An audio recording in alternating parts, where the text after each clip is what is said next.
Assalamualaikum warahmatullahi wabarakatuh. Selamat pagi dan salam sejahtera bagi kita semua. Yang saya hormati kepada dosen pembimbing utama yang telah hadir pada seminar proposal kali ini. Yang kedua, terima kasih kepada para audiens yang telah hadir pada seminar saya.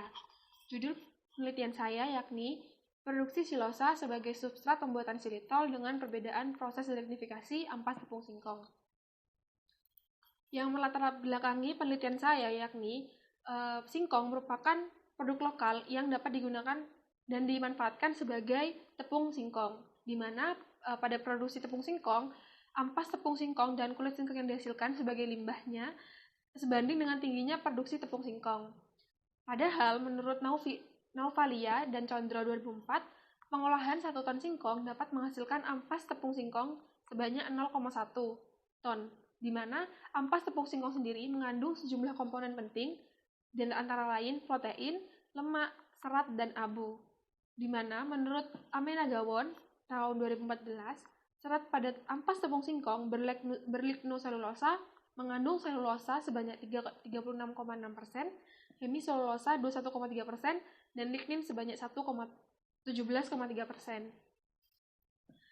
Ampas tepung singkong yang kaya akan hemiselulosa dapat dijadikan sebagai substrat untuk pembuatan silan, di mana hemiselulosa yang ada pada tepung singkong mengandung 21,8 hemiselulosa dengan rendemen silan sebanyak 32,14%. Pada ampas tepung singkong sendiri, hemiselulosa terletak antara lignin dan kumpulan serat selulosa, maka diperlukan adanya proses pendahuluan untuk memisahkan lignin dan untuk memisahkan selulosa tersebut.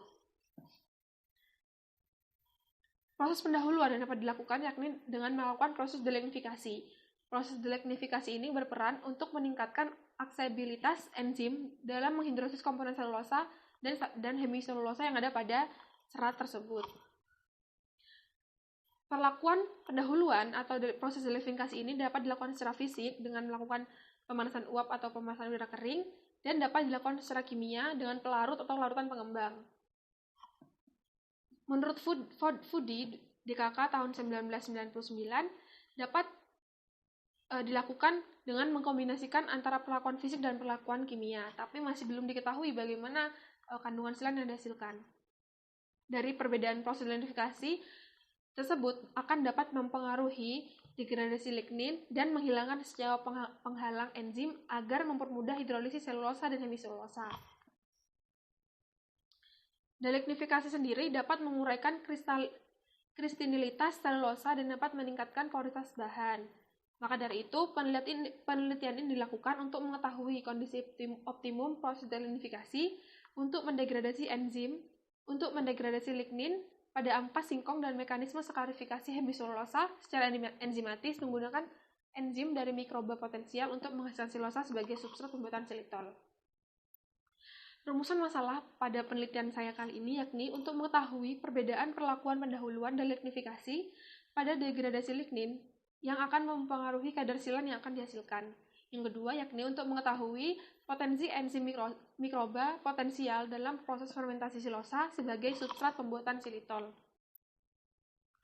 Tujuan penelitian saya yakni untuk menghasilkan silosa sebagai substrat pembuatan silitol dengan kondisi optimum proses lignifikasi dan kondisi optimum proses fermentasi dengan beberapa mikroba potensial. Manfaat penelitian yang akan saya lakukan yang pertama yakni untuk meningkatkan dan mendapatkan silan optimum pada ekstraksi silan. Yang kedua yakni meningkatkan efektivitas dan efisiensi produksi silosa berbahan ampas singkong. Dan yang ketiga yakni untuk meningkatkan produksi silitol sebagai